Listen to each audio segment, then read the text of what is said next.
Hello again, everyone. Edwin Learnard back once again in this YouTube astrological segment.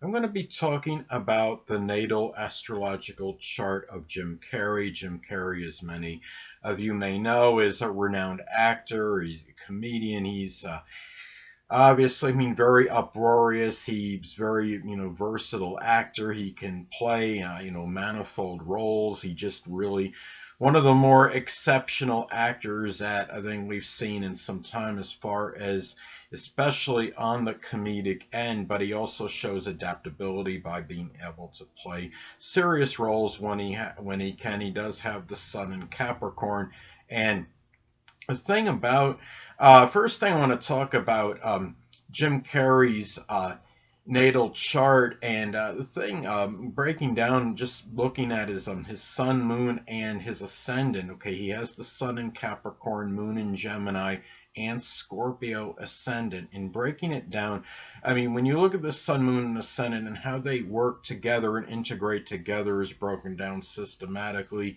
It starts out with the sun energy. The sun energy, of course, the sun in Capricorn being the basic wants, attaining ambitions, things that are wanting things that are career related. And the fact then that's going, it's then the moon in Gemini, going into the moon in Gemini energy. The moon in Gemini, of course, could be very versatile, even comical, whimsical, and really it shows, I think, the way that manifests with him is being able to really be very adaptable and have versatility in matters that are related to his career, and having the Scorpio rising flavoring that energy, being able to do so with a lot of passionate, relentless energy and a lot of emotional intensity.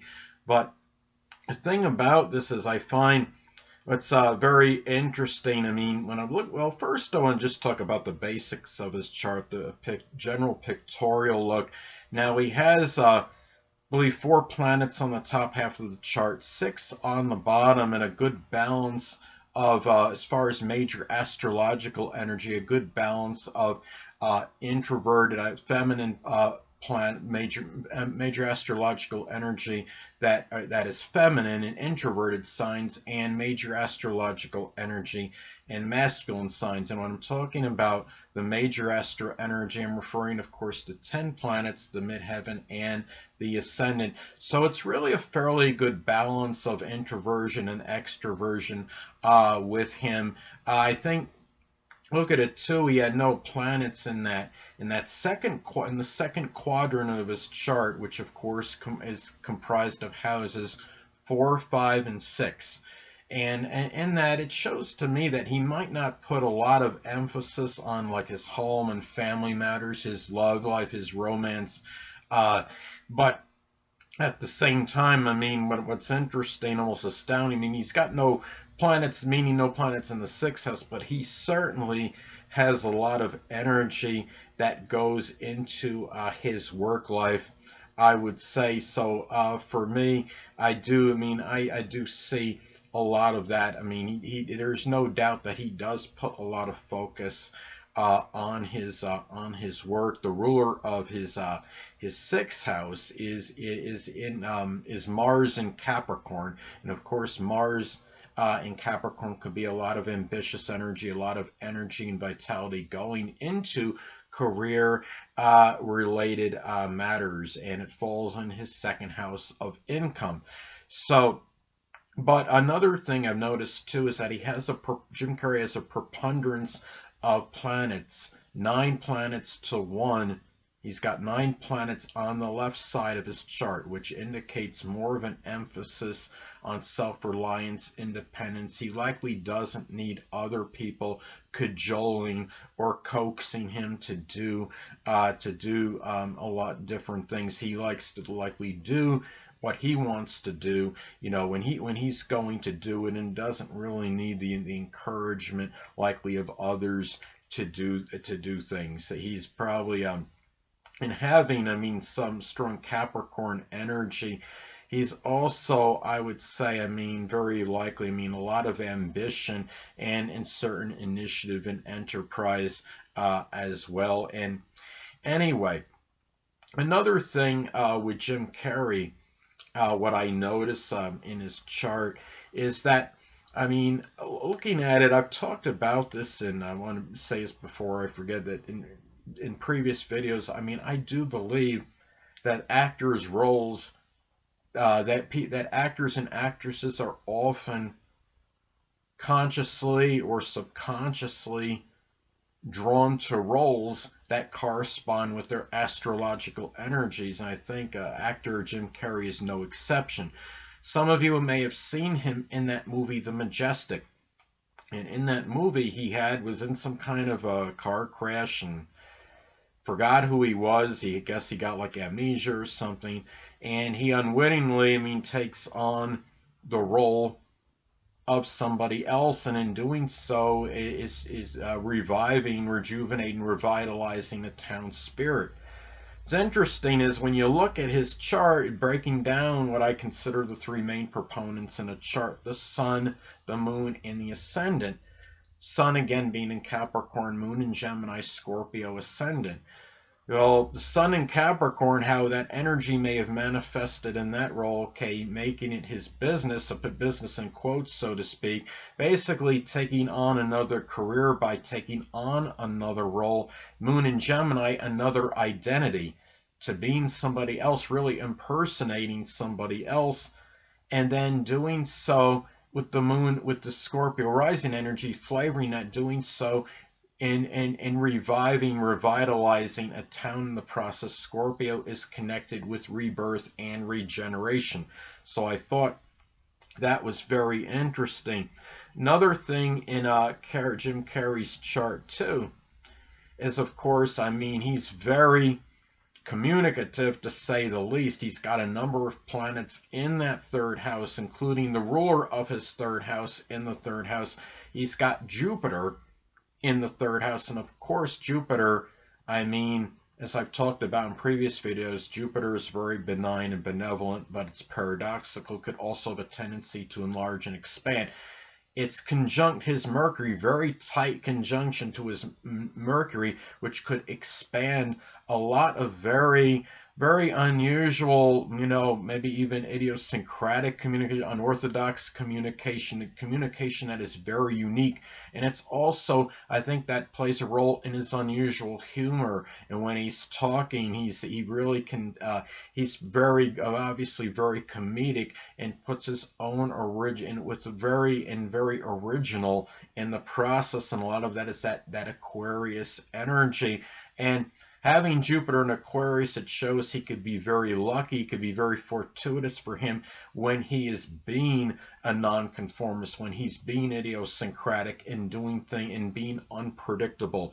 He's obviously, I mean, Mercury in Aquarius, I see a very good position. He's probably somebody that is likely, I mean, has a lot of original, innovative ideas and thoughts. And I mean, he also has Mercury in accidental dignity, being in the third house in his natal chart. Another thing that I noticed in Jim Carrey's chart, and also another thing which points to, I think, a strong emphasis on communication. Of course, he got the moon in Gemini and a number of planets in air, but he also, the chart ruler, one of the chart rulers, Mars, is in the second house, but is conjunct the third house from the second house. So a lot of that Scorpio rising energy may be injected into his communications. That real passionate, emotional, intense energy may be going into that. Now, another thing that he has a yacht in his chart. I mean, some people may not see it as one, but I'm considering it one, including the ascendant and the moon.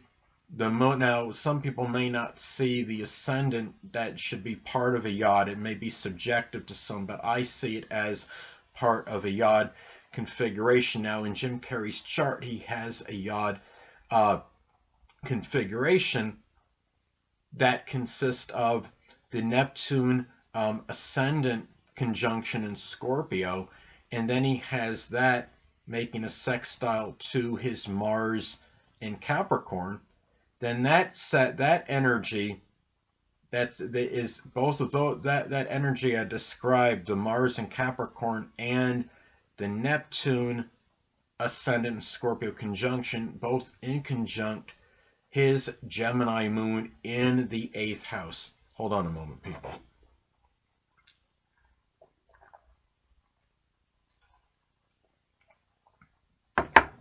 Sorry about that. Anyway, but that being said, I find what's interesting about that, with the Gemini moon being at that apex point of that yacht configuration, very interesting. I mean, Gemini moon is gonna, I mean, I believe it stands out more in a lot of charts, more so than other moon signs. It seems to express itself very strongly. I joke with some people, maybe it's because it's like inhabiting two people or whatever, but there's other reasons for that, and you could see I have a couple videos on it, the mystery of the moon in Gemini, on my astrology channel. But anyway, the thing about this is that really that apex point being that moon in Gemini makes it very significant. He also has the moon in Gemini. It's also at a critical degree, 17 degrees, which could make it even more pronounced and more prominent in his chart. And it's in the house of power. The thing about it is, in really transforming energy, the thing about that is, I think what's interesting, that Yod seems to resonate with that, again, going back to when he was in that movie, Mr. Majestic, or The Majestic, I guess it was. But anyway, I mean, you talk about, he had the car accident, right? Mars, he's got Mars in Capricorn conjunct the third. That mean there could be a stronger proclivity for car accidents with people with that placement. And then that sextiling that's hitting the Neptune conjunct ascendant conjunction, it's sextiling that energy, and the first house could be connected with the brain. Neptune on the first can sometimes give a dissolving of, like, maybe the memory then, because it is connected with the brain. And then you have that energy going into that apex point, the moon in Gemini in the 8th house.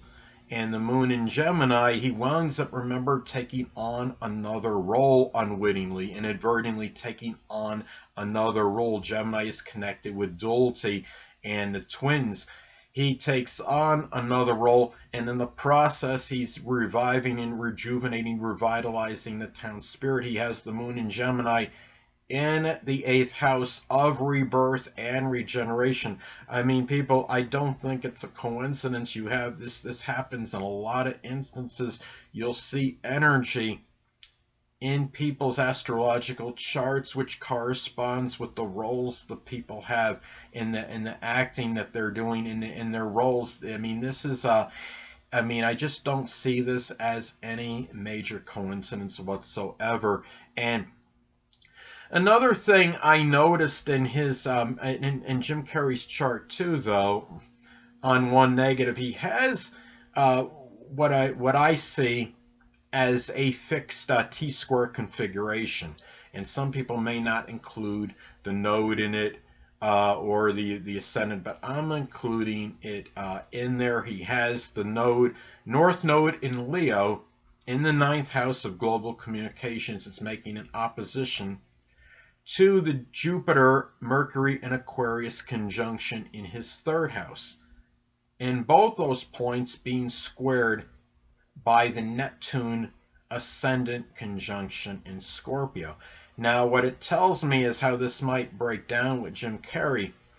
Well, when you have the North Node in Leo in the 9th house, that could be, you know, as far as your future and destiny being connected with something, really with acting something of a flamboyant nature, attention-seeking nature in global communications. It's making the opposition to that Aquarius energy in the 3rd house of just general day-to-day communications in your own area, in your and perhaps even in his neighborhood.